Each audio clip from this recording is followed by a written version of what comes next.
Now, as for the screenshot where him show yesterday on live, which was supposed to be private between me and him, because that was fucked up. Whether me tell him anything that was supposed to be private between me and him, that was a private conversation. Me feel like DM between two friends or somebody were there, two partner, whether on good terms or not, that should have been private. So him come and him dig up my text and him show the message and upon, oh, so she text me there, so she could have text me about this and that.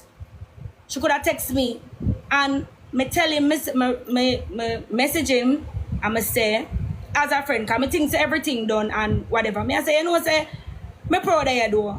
Because me always I tell him that. Anything me see him do, me say, you know, say, me proud of you do, G, rate it.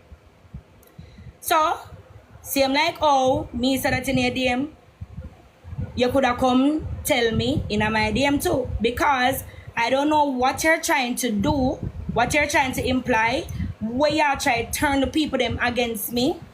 Because after you come off your live you call me illiterate, you say, oh, I'm fake, you say all of this, you came in my DMs and told me you love me.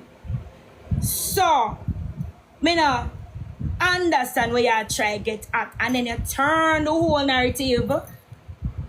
You turn the whole narrative now and made it seem as if I am telling all the mothers to suck their mother and everybody to suck their mother, and that's not cool.